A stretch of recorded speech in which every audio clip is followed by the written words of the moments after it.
मैं ऐसे 4 लोगों के बारे में आपको बताऊंगा जो बाबा साहब के विचारों की, उनके सिद्धांतों की रोज हत्या करते हैं। पहले दहेज लेने वाले।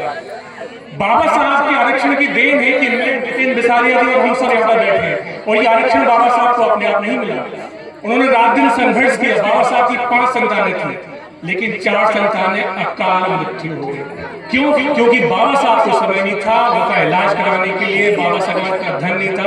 वो आपके अधिकारों के लिए लड़ रहे थे। बाबा साहब आपके लिए संघर्ष कर रहे थे। जब ये संघर्ष किया तब आपको आरक्षण मिला, और आरक्षण लेने के बाद जब आपका लड़का सिपाही बनता है, मास्टर बनता है, तो आप कहते हैं कि साहब 4 पहिया गाड़ी लगेगी। ये लोग हैं बाबा साहब के असली हत्यारे, ये लोग हैं असली बाबा साहब के दुश्मन। आपको इन लोगों को पहचानना पड़ेगा। बाबा साहब की मेहनत से आपको फल मिल रहा है, ये पद मिल रहे हैं, और आप कहते हैं हमारे लड़के ने मेहनत करी। मेहनत बाबा साहब ने करी है, अपने बच्चों की देखरेख नहीं करी, तब जाके आपको ये अधिकार मिले। मेहनत क्या होती है आप कम से कम हम दलितों को तो बताने की जरूरत नहीं है। हमारे बाप दादाओं ने सदियों संघर्ष किया, हमारे बाप दादाओं ने मरे हुए जानवर उठाए। वो था संघर्ष। संघर्ष ये नहीं है कि लड़ाई में दुबके हैं और एक किताब पढ़ रहे हैं, ये संघर्ष नहीं है। संघर्ष आपको पूछते हैं तो हमारे गांव के लोगों से पूछिए, पूरे रात खेत में बैठकर अपनी खेत की रक्षा करते हैं, ये है संघर्ष। और आप कहते हैं हमारे लोगों ने बहुत मेहनत करी, बहुत पढ़ाई करी, 4 पहिया गाड़ी लगेगी।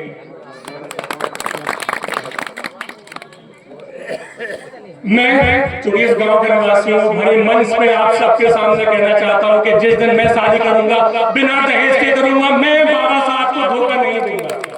मैं बाबा साहब के संघर्ष के साथ अन्याय नहीं करूंगा। मैं जिस दिन शादी करूंगा बिना सामान, बिना दहेज, बिना किसी 1 रुपए की शादी करूंगा। मैं बाबा साहब का अपमान नहीं कर सकता। आप लोग कर रहे हैं छोटे छोटे पदों पर पहुंचकर, ये आपको मुबारक, लेकिन ये बाबा साहब की इससे बड़ी हत्या कोई दूसरी नहीं हो सकती। दूसरे लोग जो बाबा साहब कहते आ रहे हैं, वे कहते हैं कि हम तो साहब अम्बेडकरवादी हैं, तो लड़का हमारा ग्वालियर पढ़ रहा है, इंदौर पढ़ रहा है, दिल्ली पढ़ रहा है, और बिटिया तो गांव में हमने 12वीं करा दी और लड़का देखा। तो ये है असली धोखेबाज। बाबा साहब ने तो सबके लिए समानता की बात कही थी, महिलाओं के लिए भी समानता की बात कही थी, लेकिन आपने अपनी बेटी को घर पे रखा और बेटे को आपने दिल्ली भेज दिया, ग्वालियर भेज दिया पढ़ने के लिए। ये है बाबा साहब के दुश्मन। बाबा साहब के तीसरे दुश्मन के बारे में बताना चाहता हूं। हमारे समाज में पिछले 75 सालों में संविधान लागू होने के बाद से एक बात तो सीख ली कि साहब जातिवाद होना शुरू किया। वो करते हैं जातिवाद। अरे आपके पास तो मौका था, संविधान लागू हो गया, आप तो कम से कम एक मॉडल खड़ा कर सकते थे कि 75 साल में हमने कहीं और नहीं तो अपनी कैटेगरी में हमने अपने पूरे दलित समाज के बीच में जातिवाद खत्म कर लिया। आपने कितने देखे कि चमार मेहता पूरी बारात आपस में शादी कर रहे हैं, आप आपस में वही जातिवाद करते हैं जो दूसरे आपके कर रहे हैं। लेकिन आपको तो एक आदत पड़ गई है कि साहब दूसरे ने जातिवाद शुरू किया, और तो छोड़ो आप चमार कोरी मेहता बारात तो छोड़ ही दो। आपका संघर्ष इस बात का है कि झाटा बड़े के दोहरे बड़े के आप आज भी अगर इसी बात पे संघर्ष कर रहे हो तो बाबा साहब के असली दुश्मन आप हो। बेमतलब खुद को अम्बेडकरवादी कहना बंद कर दीजिए। बाबा साहब के चौथे और जो सबसे खतरनाक और आज के समय सबसे ज्यादा संख्या में मौजूद जो बाबा साहब के दुश्मन है, मैं कल ही अपनी गांव के लड़के का वीडियो देख रहा था, तो कहता है क्रांतिकारी जय भीम साहब। पीछे मड़ैया फूटी है, प्लास्टर भी नहीं है, और जोर जोर से जय जय जय जय भीम कहना सीख गया। उनसे पूछो बाबा साहब की कोई किताब पढ़ी है? नहीं, किताब तो नहीं पढ़ी, लेकिन हमारे नेताजी ने कहा है कि मूंछों पे ताव दो। अरे नालायकों, बाबा साहब ने आपसे कहा शिक्षित बनो, अपनी डिग्री में ताव दो।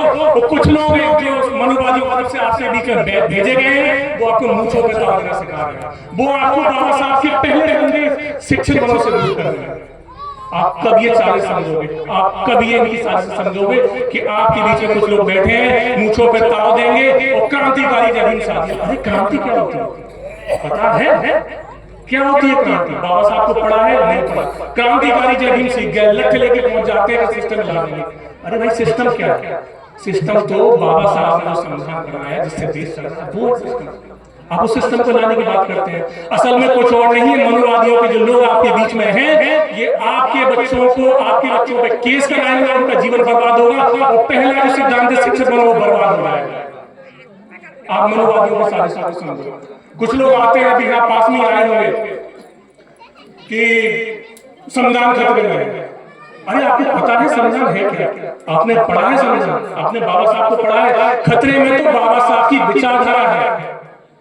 आपको ये बात समझनी पड़ेगी, नहीं तो साजिशन ये लोग आपके आंदोलन का जो मूल मर्म था, शिक्षित बनो, संगठित कराओ, संघर्ष करो, आपको शिक्षित बनने नहीं दिया, संगठित होने दिया, सीधा संघर्ष में छोड़ दिया, और परिणाम क्या होता है, आप तो हो जाएंगे एफआईआर। अब आपका बेटा सिपाही बनने के खिलाफ काबिल नहीं होगा। आपको ये साजिश समझनी पड़ेगी। दूसरा, जो लगातार मैं देखता हूं कि दलित समाज में एक चेतना तो आई है कि हम शिक्षित बनेंगे, लेकिन शिक्षित के साथ साथ मूल आधार नहीं है। जब तक आप बाबा साहब को, मानवर साहब को नहीं पढ़ेंगे, तब तक आपका उद्धार नहीं होगा। तो ज्यादा लंबी बात नहीं करूंगा, क्योंकि ये शैक्षणिक सम्मेलन है, तो मूल मुद्दे पे आते हैं। बहुत कुछ स्पष्ट रूप से नहीं कहा जा सकता, लेकिन मैंने अपने जीवन में 8 इंटरव्यू दिए। मैंने जब अपना पहला इंटरव्यू दिया एमपीएससी का, तो वो मेरी एज के 20 साल 21 दिन 10 महीने। मेरा सिलेक्शन क्यों नहीं हुआ, इसका एक कारण तो मेरे नाम में ही मेरा नाम भगवत सम्राट है, तो समझने वाले समझ जाते हैं कि कैसे क्या करना है। तो जब भी कोई मुझसे कहता है कि दलितों को प्रेरित करिए, अरे तो आपको प्रेरित करने की क्या जरूरत, आपके बाप दादा की फैक्ट्री नहीं है, आपके पास 50-100 बीघा जमीन नहीं है, पढ़ो, नहीं तो खेत भी नहीं है भाई साहब, खेती भी कहाँ करोगे। और आज के समय जो बच्चे यहाँ पे बैठे हैं, बता दूं, आज के समय सिलेक्शन लेना सबसे कठिन है और सबसे आसान भी है।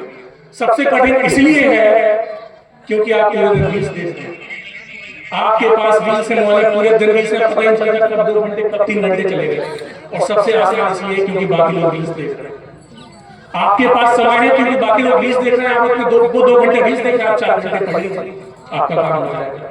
तो याद रखिए, बाबा साहब का पहला सिद्धांत जो सबसे पहले शिक्षित बनो, तब संगठित हो, उसके बाद संघर्ष करो। मान्यवर साहब कहते थे कि मेरा समाज बंद, आंदोलन और तोड़फोड़ के लिए नहीं बना, क्योंकि मेरे समाज के लोग क्या कर रहे हैं, वही तो फैक्ट्री मजदूर अगर बंद होगा तो शाम को उसके पास रोटी कहां से आएगी। तो मेरा आपसे गुजारिश है, आपसे अनुरोध है कि बाबा साहब को पढ़िए, उसके बाद क्रांति करिए। पहले बाबा साहब को पढ़िए, मान्यवर साहब को पढ़िए, बुद्ध को पढ़िए, तो आपको सड़कों पर उतरने की जरूरत नहीं पड़ेगी। धन्यवाद, जय भीम, और सभी आयोजकों को धन्यवाद, बहुत अच्छा प्रयास किया। जय भीम, जय भारत।